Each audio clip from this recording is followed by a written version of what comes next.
Nimewalea kwa malezi ya kiimani na hakuna mtoto wangu anavuta sigara wala kunywa pombe. Juni 6 mwaka 2026 ndio siku ambayo mchungaji Salome Kikoti video zake zilisambaa kwenye mitandao ya kijamii akimwokoa kijana anayefahamika kwa jina la Kelvin, ambaye wananchi waliokuwa na hasira kali walitaka kumuua baada ya kudaiwa kukwapua simu akiwa yeye na rafiki yake, na kisha wananchi hao kuichoma pikipiki hiyo baada ya mwenzake kukimbia. Sauli alikuwa muuaji na aliua hata manabii, lakini bado Mungu alimsamehe. Dhambi tunazo.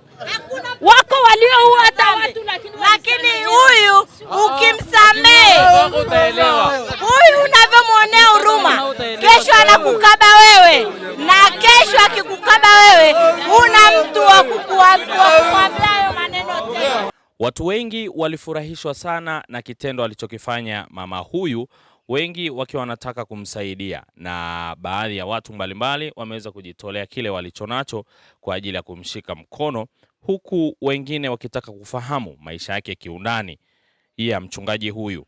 Kwa leo mimi nitakutumia 500, utampa kama sadaka yetu tumetoa mimi na familia yangu. Amina. Mungu, hiyo familia ilindwe, iponywe, itunzwe kwa damu ya Yesu.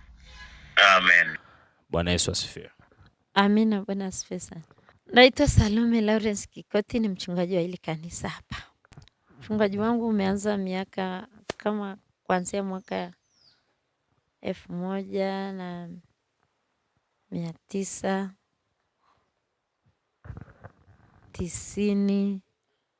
1994. Nikiwa mwinjilisti na ubiri maeneo yote ya Arusha, lakini baadaye nikawa mwinjilisti wa kuhubiri East Africa, Kenya, Uganda na Burundi. Nina miaka zaidi ya 25. Ndio. Hili kanisa nani alilijenga? Hili kanisa limejengwa na mchungaji ambaye ni kiongozi wa hapa. Na wewe hujachangia chochote hapa? Nimechangia kwa sababu mimi ndo nimeleta ya mabati hapa. Ndio. Hapa mnalipa kodi? Hapana, ili tumeweka kwa temporary wakati tunasubiri kuandaa mahali pa kupata mahali pa kujenga kanisa zuri zaidi. Hapa tulipewa kwa muda wakati tunaandaa mahali ambapo tutakodisha, tuwe tunalipa kwa mwezi.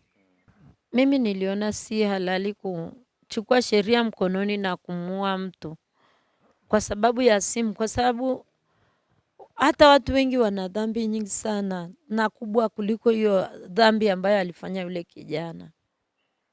Na ukilinganisha ni mtoto mdogo kwenye miaka 19, 20. Nikaona sasa nikaona mimi mchungaji ndio niko pale, na wale wote ni wananchi na walikuwa wanakazana namna ya kuweza kuhalalisha maisha yake kwamba afe. Nikahakikisha kwamba nitakaa pale nipambane mpaka nihakikishe nimemtoa pale, na Mungu akanisaidia, maana nilifanya maombi sana pale, na wananchi walipoona nimefanya maombi sana, na nikawauliza, kwani kuna mtu gani ambaye hana dhambi hapa? Aje amuue sasa huyu kijana. Kama kuna mtu ambaye hana dhambi amuue. Lakini waliposikia hilo neno tu, nikasema lakini kwa jina la Yesu kijana hatakufa. Baadaye nikamchukua, nikarudia tena, kwa jina la Yesu kijana hatakufa. Kwa jina la Yesu kijana hatakufa. Basi nikachukua Biblia nikawaambia, kama mtasubutu mtu yote kumsogelea kijana nitamlaani na hii Biblia. Wakaondoka, wakanipisha, nikaweza kumchukua nikampeleka Central. Wakati ulipokuwa mnaelekea naye kituo cha polisi, alikuwa anakuambia nini? Alikuwa ananiambia, madha ukinipeleka kule polisi nitafungwa nishushe hapa barabarani. Nikamwambia sasa toyo zilikuwa zinasindikiza kwa nyuma nyingi, na si tuko kwenye bajaji. Kwa hiyo walitaka tu kama ataruka wampige hapo hapo barabarani.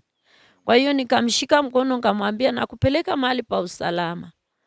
Kwa hiyo nikaenda naye mpaka pale, naye mwenyewe akajua tu kabisa hapa hayuko sawa. na kwa sababu alishapigwa sana, amechanganyikiwa, damu bado inatoka. Ndio nikafika naye pale, na mapolisi walipoona kweli jinsi anavyoumwa, wakaanza kumshughulikia wenyewe kumpeleka hospitali. Nimefuatilia, wakasema yuko hospitali. Ndio. Mimi nilikuwa napambania tu wasimuue basi. Lakini kitu kingine chochote sijui. Kwa kweli. Kanisani hapa mna waumini wangapi? Tuna waumini yapata waumini 10. Ndio.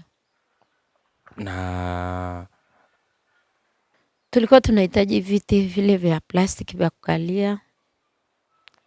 Tunahitaji pia kurekebisha madhabahu, tunahitaji mixer, speaker na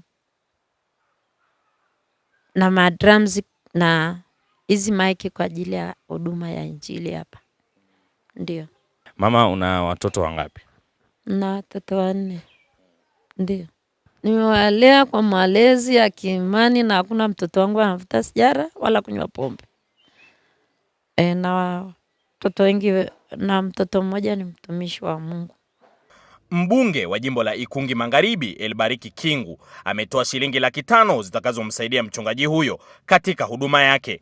Wengi kuonyesha ujasiri wa kumwokoa yule kijana ambaye alikuwa uawe achomwe moto. Huyo mama kwa kweli ni shujaa. Mimi nafikiri hata bungeni tutapanga tumwalike tu. Amina. Tutapanga tumwalike hata bungeni. Amina mtumishi, nitafurahi sana. Ndio itakuwa wakati wa Mungu kuniinua tena. Kabisa. Kwa hiyo kwa leo mimi nitakutumia 500,000, utampa kama sadaka yetu tumetoa mimi na familia yangu. Amina. Mungu, hiyo familia ilindwe, iponywe, itunzwe kwa damu ya Yesu. Amen mama. Amina. Amina jamani. Amina mama yangu. Amina. Amen baba. Kwa majina yangu naitwa Pastor Leonard Paul Kisusa. Ni mchungaji msaidizi katika kanisa hili. Tumekuwa tukiabudu mahali hapa. Fahamu miaka 4-5 huko nyuma kama mwinjilisti. Kwa hiyo tumekuwa tukihudumu naye katika kazi ya uinjilisti, na baada ya muda tukakutana mahali hapa tukiendelea kumtumikia Mungu. Ripoti za Ayo TV kutoka Arusha. Naitwa Godfrey Thomas Ng'omba.